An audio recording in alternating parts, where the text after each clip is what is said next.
কিন্তু তারপরে দাঁড়িয়েও এ রাজ্যের শিক্ষক মহলের পরিস্থিতি নিশ্চয়ই নতুন করে আর বলার অপেক্ষা রাখে না, কারণ ইতিমধ্যেই পুরো শিক্ষা দফতরটাই এক প্রকার, বিশেষজ্ঞরা বলেন ওয়াকিবহাল মহলের মতে, বুদ্ধিজীবীদের মতে শিক্ষা দফতরটাই এক প্রকার শ্রীঘর নিবাসী হয়েছে একে একে। কিন্তু তারপরেও যে নির্দেশিকা, আমরা প্রত্যেকেই জানি যে নির্দেশিকার কথা এর আগে বিগত বেশ কয়েকদিন ধরে বারংবার সামনে এসেছে যে আপনি যদি সরকারি স্কুলের শিক্ষক হন তাহলে আপনি কোনো প্রাইভেট টিউশন করতে পারবেন না, কোনো কোচিং সেন্টারের সঙ্গে যুক্ত থাকতে পারবেন না। আর এখানে দাঁড়িয়ে সত্যিই কি তাই হয়?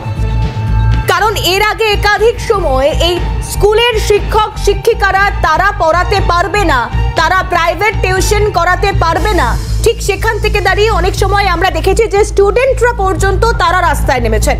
তাদের স্লোগান ছিল যেখানে বুঝবো সেখানেই শিখবো, সেখানেই পড়বো। কিন্তু এবার আর এত কিছুতে আমল দিতে নারাজ শিক্ষা দপ্তর।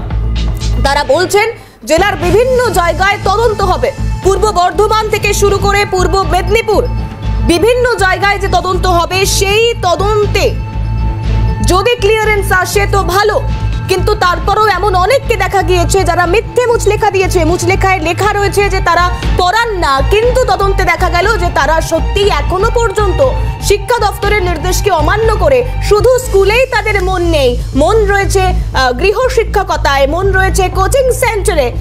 সেখান থেকে দাঁড়িয়ে তাহলে তাদের বিরুদ্ধে স্ট্রিক্টলি অ্যাকশন নেওয়া হবে কি সেই অ্যাকশন তার চাকরি পর্যন্ত বাতিল হয়ে যেতে পারে। এই যে গৃহ শিক্ষক সংগঠন তাদের তরফ থেকে এই অ্যাকশন নেওয়ার কথা যখন বলা হচ্ছে, একদিকে শিক্ষা দপ্তরের তরফ থেকে তারা কি বলছেন শুনবো। 8 সপ্তাহের মধ্যে কোনো ব্যবস্থা নিতে হবে এই স্কুল শিক্ষকদের অনলাইন টিউশন হবে।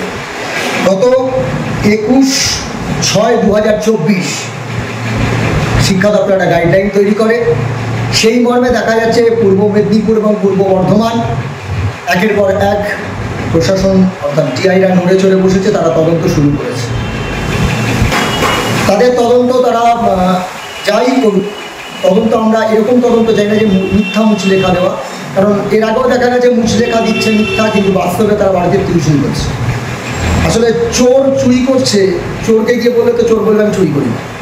তাই আমরা সমস্ত জেলার তদন্ত দেখব, যদি মনোপ্রুত হয়, যদি দেখি হ্যাঁ সত্যি মান্যবর শিক্ষকরা শিক্ষার অধিকার আইনকে মান্যতা দিয়ে টিউশন থেকে সরে গেছে, তাহলে তাদেরকে আমাদের এই তদন্ত ঠিকঠাক মনোপ্রুত না হয় তাহলে আমরা আবার প্রধান বিচারপতি ডিভিশন বেঞ্চে কন্টেক্ট করব।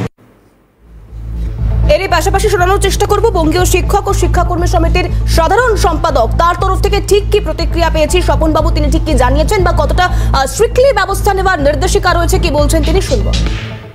দেখা যাচ্ছে যে এটা ব্যাধির মতো চেপে বসে আছে, এটা একটা সামাজিক ব্যাধি বলা যায়।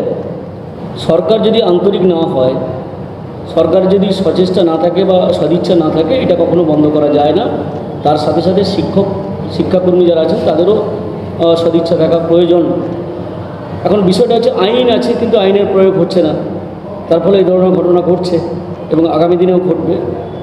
আর এই ধরনের লোকেরা আমরা জানি যে সাধারণত দেখবেন সরকারের সঙ্গে জুড়ে যায়, তাদের যে সংগঠন বা তাদের যে শিক্ষক সংগঠন তার সঙ্গে জুড়ে যায়, তার ফলে তারা সেখান থেকে রেহাই পেয়ে যায়, সরকার তাদেরকে ঘাঁটাতে সাহস পায় না। সব কিছু মিলিয়ে সরকার যদি সঠিকভাবে সদিচ্ছা প্রকাশ করে, আন্তরিকতা প্রকাশ করবে, এই ব্যাধিটাকে নির্মূল